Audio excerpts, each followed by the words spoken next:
BookBosomedKlauds, and I am back with another video. No, don't get my cheat sheet. No. Anyway, so today, because it is February, as you can see from the title, I am gonna tell you guys about my favorite romance books. So I'm gonna start with two graphic novels. One is actually a manga, and that would be given by Natsuki Yuki. I think it's counted as a BL manga, or part of the BL genre, meaning boys love. So it's, gay romance. And given, we see two boys in love with music slowly fall for each other as well, while one of them is going through the grief of a past relationship.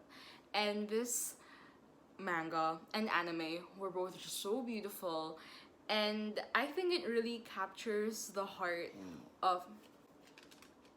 Luna, don't sniff my phone.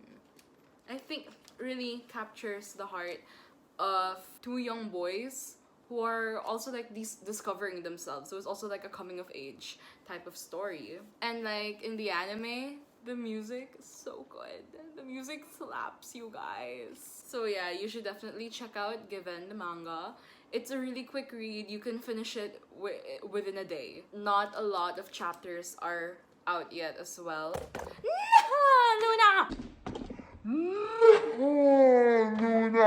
You could finish this in a day. I finished it in... Well, I did one volume a day, so I kind of finished it in like 4 or 5 days. But you could definitely finish it in one day. If you hear noise, that's just Luna running around with her toys while she makes a mess in my room.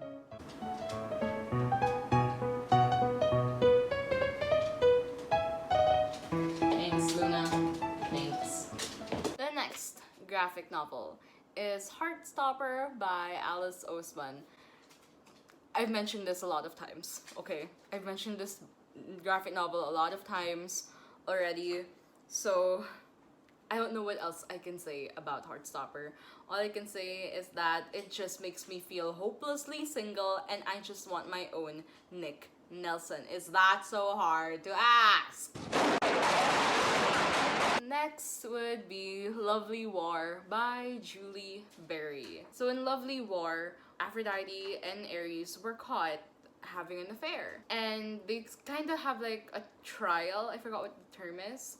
But they have like a trial where Aphrodite sort of defends her actions of love. Can't remember like the minor details. But Aphrodite tells the story of these two couples, what they went through and how they overcame it and were able to be together in the end. Now, I am a sucker for war stories, and Lovely War is one of my favorites since I read it last year. So what I really like about this concept is that Aphrodite, I'm not a lawyer. What I know about law or what I see from How to Get Away with Murder and Law and Order, but from what I know, if Aphrodite were to defend herself by telling the greatest love stories she's known, then that means that the couples she chose, their love story is so powerful to her, and the things that they went through just in order for them to be together. They literally went through war to be together. And not just the war itself, but probably the war that were inside them, their character arcs, the things that they saw in war. People who've gone through war, obviously, I haven't gone through war. I don't personally know anyone who's been through war, but what I do know is that people who have been through it have been through some shit and have seen some shit and have done some shit. So you have these characters who want to be together at the same time. They're also coming to terms with the things they have seen and done in times of war. And that just makes it so much more powerful, because honestly, these two love stories that were shown in Lovely War, they're not like the ultra greatest like love stories. I mean, like personally, there's still some better ones that I've known. read, watched, but what makes it different is that we also see the internal struggles that our characters go through. So, yeah. This next book has only become a recent favorite of mine. And honestly, it's more so because of the movie. And that would be Pride and Prejudice by Jane Austen. So I read this last year.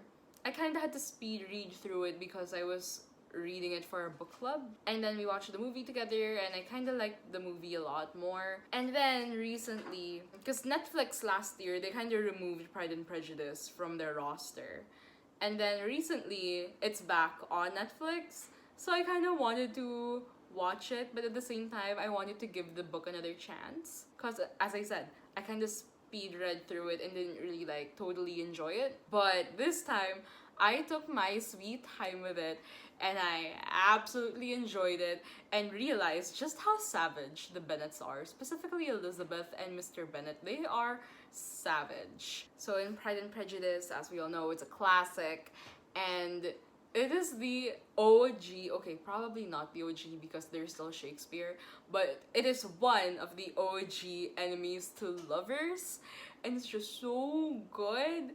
And like, what I liked about reading it this time is that I am able to carefully see like Darcy's like internal panic, him just like trying not to fall for Elizabeth but ending up falling for her anyway, is magnifique. The next book is Flipped by Wendelin Van Dranen. I'm pretty sure I've mentioned this book a couple of times on this channel, but I don't give a fuck. I will talk about this book again and again if I have to.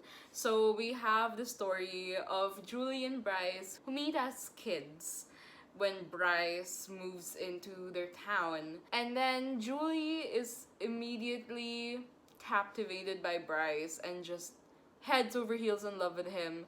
And she has a crush on him for years, which Bryce shies away from until when they're a little older. Things have flipped, and Bryce is the one who is slowly falling for Julie, while Julie is questioning her feelings for Bryce. And what I love about this is that we see these two kids grow up with their feelings, like, and how little things change because of like Bryce kind of matures and he starts to see the good in Julie other than, because what he sees in her is that, oh, she's annoying, she embarrasses me, blah blah blah blah.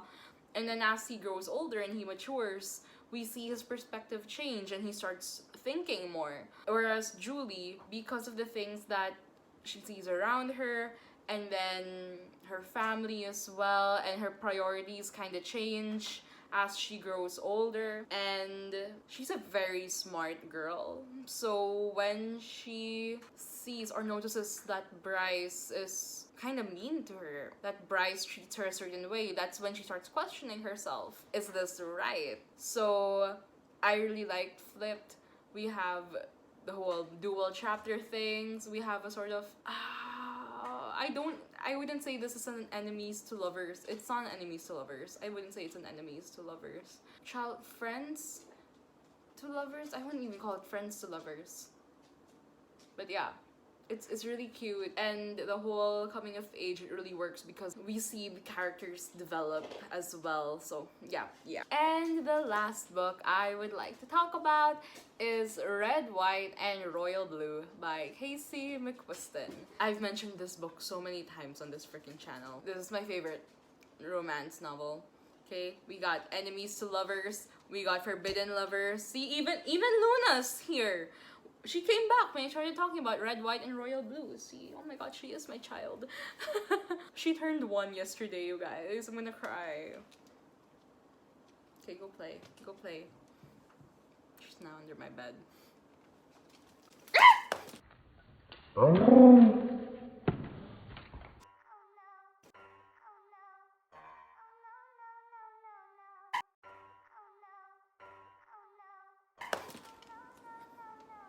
Can you... Over there. Luna! Oh my god, she got my código. She got my paper. It's a good thing this is the last book, because now I don't eat the paper! You are lucky that you are so cute. So as I was saying, Red White Royal. Oh my god, how do I even continue? Red White Royal Blue. We got Enemies to Lovers. We got Forbidden Lovers. We got a really awesome ensemble cast of characters. What more would you want, honestly? And we got gay energy. We got bisexual energy. We got bi panic. We got it's everything. It's everything. It's everything. So yeah, I lost my train of thought there, you guys. I'm sorry. Also, this has been greenlit. This has been greenlit for a movie. So let's all watch out for that because I have high hopes for this movie. It's really thanks, Luna. Thanks. She's back after ripping my cheat sheet apart. Thanks. You're a good child. So yeah, that's it for this video. I hope you enjoyed. I hope you loved having Luna. Let me know if you want to see Luna more on my channel. Even though I can't focus when she's here. But yeah, hope you guys enjoyed. Please don't forget to like, leave a comment, and subscribe. And yeah, I'll see you in the next one.